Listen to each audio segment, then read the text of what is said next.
संविदा कर्मियों के लिए एक बहुत जबरदस्त न्यूज निकल कर के सामने आ रहा है साथियों, जिसमें कि जितने भी हमारे आउटसोर्स कर्मचारी हैं उनको 4 श्रेणियों में बांटा गया है और 16,000 से 40,000 तक मिलेगा वेतन इसी महीने।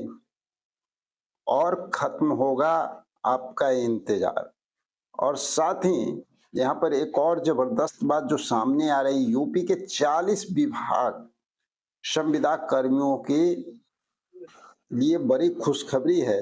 10 लाख को मिलेगा सरकारी कर्मी का दर्जा और ये 5 नवंबर से नियमितीकरण। अब सवाल है कि 5 नवंबर से परमानेंट की बात की जा रही है। चलिए इसको थोड़ा विस्तार से हम लोग समझेंगे और आते हैं डायरेक्ट न्यूज पे और देखते हैं कि इसमें, तो आप यहाँ पर देख सकते हैं ये 2 नवंबर 2025 का लेटेस्ट न्यूज है। और ये जो न्यूज निकल के आ रही है वहां साफ साफ क्लियर है, UP outsource employer salary up to date. यानी यूपी में जो एम्प्लॉयर हैं, जो कर्मचारी हैं, उनका सैलरी का अप टू डेट इसमें बताया गया है। आउटसोर्स कर्मचारियों को 4 श्रेणियों में बांटा गया है। 16,000 से 40,000 के बीच में इनका जो है वेतन होगा। यहाँ पर देखिए साफ साफ बताया गया है, UP outsource employer salary up to date. Outsource सेवा निगम का गठन को लेकर के बहुत बड़ी खबर सामने आई है। आप लोग को पता है कि चंद दिन पहले की बात है कि योगी आदित्यनाथ जो यूपी के मुख्यमंत्री हैं, उन्होंने ये ऐलान किया था कि आउटसोर्स कर्मचारियों के लिए सेवा निगम का गठन किया जाएगा। तो इस बात को लेकर के कुछ बातें जो सामने आ रही है, कैबिनेट से इसकी मंजूरी मिल चुकी है, ठीक है, लेकिन अभी तक निगम की औपचारिक रूप से स्थापित नहीं हुआ है।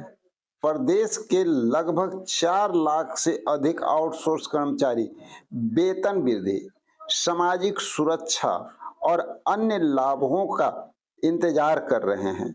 सरकारी सूत्रों की माने तो निगम के गठन की कानूनी प्रक्रिया लगभग पूरी हो चुकी है और अब संभावना लग रहा है कि यह कार्य इस महीने के भीतर पूरा हो जाएगा और जल्द ही कर्मचारियों का इंतजार भी समाप्त हो जाएगा। इसमें सवाल उठता है कि रजिस्ट्रेशन से पहले की सभी औपचारिकताओं की तैयारी तेज हो रही है। क्या है, देखिए, प्रमुख सचिव मनीष चौहान के अनुसार रजिस्ट्रेशन से पहले की सभी औपचारिकताएं तेजी से पूरी हो रही है। निगम रजिस्टर्ड होने के बाद सबसे पहले महानिदेशक यानी डीजी की नियुक्ति होगी। इसके बाद सचिवालय प्रशासन विभाग निगम की कंपनीज एक्ट के अंतर्गत पब्लिक लिमिटेड कंपनी के रूप में पंजीकृत करने की प्रक्रिया पूरी करने में लगा हुआ है। जल्द ही सभी औपचारिकताएं पूरी होगी और इसी महीने खत्म हो सकता है। कर्मचारियों का इंतजार कैसे? उत्तर प्रदेश में आउटसोर्स कर्मचारियों के लिए सरकार के इस फैसले से प्रदेश के लाखों संविदा कर्मियों की मुश्किल आसान हो जाएगी। अब आउटसोर्स कर्मचारियों का मासिक वेतन 16,000 से 40,000 तक मिलेगा। साथ ही इनकी नौकरी भी पहले से ज्यादा सुरक्षित और पारदर्शित होगी। 2 सितंबर को सीएम योगी आदित्यनाथ की अगुवाई में कैबिनेट के निगम आयोग की मंजूरी दे दी गई थी। यानी तकरीबन आज से 2 महीना पहले की ये घटना है, जिस समय कि निगम आयोग का मंजूरी भी मिल चुका है और अभी 2 सितंबर से को शासन जारी भी हो चुका है। लग रहा है कि जल्द ही निगम शुरू हो जाएगा। अब 16,000 से 40,000 तक मिलेगा 4 श्रेणियों में वेतन। सरकार जल्द ही कर्मचारियों को मिलने वाले लाभ को लागू करना चाहती है। सरकार निगम बनाने के तुरंत बाद कर्मचारियों को लाभ मिलने लगेगा और सरकार के वेतन संरक्षण को 4 अलग-अलग भागों में बाँटा, जिसमें न्यूनतम मजदूरी 16,000 रुपये है और अधिकतम 40,000 रुपये है। यह वेतन योग्यता और पद कार्य के हिसाब से तय किया जाएगा। अगर निगम इसी महीने बन जाता है तो जल्द ही कर्मचारियों को इसका लाभ मिलने लगेगा। कर्मचारियों को मिलेगी कई अन्य सुविधाएं। अब यहाँ पर देखिए, इस निगम के गठन का मुख्य उद्देश्य आउटसोर्स कर्मचारियों को निजी एजेंसियों के शोषण से बचाना है तथा आउटसोर्स कर्मचारियों को सुरक्षित कार्य परिवेश उपलब्ध कराना है। इसके अंतर्गत कर्मचारियों को निम्न लाभ भी दिए जाएंगे, जैसे आउटसोर्स कर्मचारियों को हर महीने 5 तारीख तक वेतन भुगतान सुनिश्चित कर दिया जाएगा। 20,000 का न्यूनतम मानदेय, कम से कम 20,000 रुपया, और साथ में मातृत्व अवकाश, मेडिकल लीव, ईपीएफ, ईएसआई, स्वास्थ्य सेवाओं का लाभ दिया जाएगा। आउटसोर्स कर्मचारियों के चयन प्रक्रिया भी अब पूरी तरह से पारदर्शिता और निष्पक्ष होगी। कर्मचारियों को जल्द मिलेगा लाभ। उत्तर प्रदेश की ओर से संकेत मिल रहे हैं कि आउटसोर्स सेवा निगम के गठन की प्रक्रिया अंतिम दौर में है और यह महीना आउटसोर्स कर्मचारियों के लिए राहत भरा साबित होगा। 2 सितंबर को योगी आदित्यनाथ की अगुवाई में कैबिनेट से निगम गठन को मंजूरी दे दी थी और 20 सितंबर को शासनादेश की जारी हो चुका है। माना जा रहा है कि 2 माह में निगम शुरू हो जाएगा, लेकिन देरी के कारण कर्मचारियों के नाराजगी और इंतजार दोनों बढ़ गए हैं।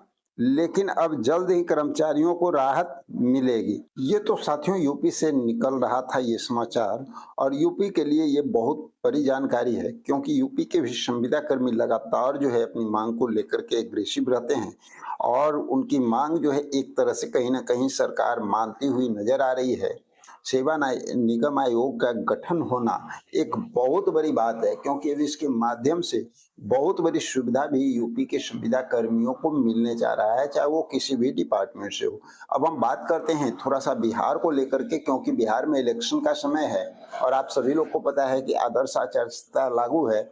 इसमें कि कहीं भी किसी भी प्रकार का संविदा कर्मियों को लेकर के कोई ऐसा बात नहीं निकल के आएगा कि सरकार ये काम कर रही है, यानी गवर्नमेंट कुछ अनाउंसमेंट कर रही है, ऐसी कोई बातें जो है अभी सामने नहीं आएगी। ये जरूर आएगा कि चुनाव के दौरान कौन कौन सी पार्टियां आपके लिए कौन कौन सी सुविधाएं दे रही है।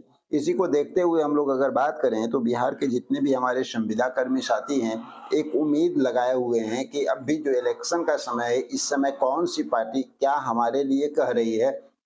अगर कुछ आश्वासन उनको लगता है कि नहीं ये पार्टी हमारे हित की बात कर रही है, आने वाले समय में अगर इनकी सरकार हो तो हमारे लिए कुछ काम होता हुआ नजर आ सकता है, तो उसमें आपको बताना चाहेंगे कि घोषणा पत्र एनडीए का भी आ चुका है और महागठबंधन का भी आ चुका है, जिसमें आप देख सकते हैं कि एनडीए का घोषणा पत्र अगर आप देखते हैं तो उसमें संविदा कर्मियों के लिए कोई खास जगह नहीं दिया गया है। यह नहीं पता चलता है कि संविदा कर्मियों के लिए सरकार बनने पर आपको क्या बेनिफिट मिल सकते हैं। लेकिन वहीं दूसरी ओर अगर हम लोग देखते हैं महागठबंधन के घोषणा पत्र को, तो आप यहाँ पर देख सकते हैं कि घोषणा पत्र का जो मेन बिंदु दिया गया है, कुछ मेन बिंदु दिए गए हैं, जिसमें 200 यूनिट फ्री बिजली का दावा किया गया है। हर परिवार के एक सदस्य को सरकारी नौकरी देने की वादा की गई है। गरीब परिवार को 500 रुपये में सिलेंडर देने की वादा की गई है। जीविका दीदियों के साथ वादा किया गया है और उसके साथ साथ संविदा कर्मियों को अस्थायी किया जाएगा, इसका भी वादा किया जा रहा है। यानी संविदा कर्मियों से रिलेटेड भी बात निकल के सामने आ रही है और यहाँ जो विपक्ष है वो बार बार ये आपको बताने का प्रयास कर रही है कि हमारी अगर सरकार बढ़ती है तो आने वाले समय में जितने भी संविदा कर्मी हैं, चाहे वो किसी भी डिपार्टमेंट से हो, किसी जगह से हो, किसी कंपनी से हो, जो काम कर रहे हैं उनको अस्थायी किया जाएगा।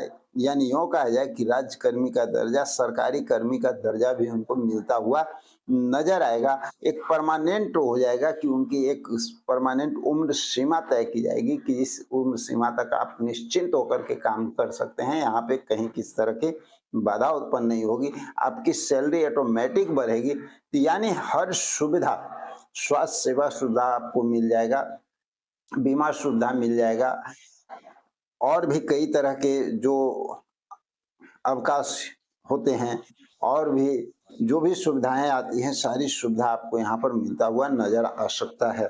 तो साथियों ये कुछ महत्वपूर्ण बातें थी। तो आइए चलिए मिलते हैं एक और जानकारी के साथ अगले वीडियो में, जब तक के लिए जय हिंद।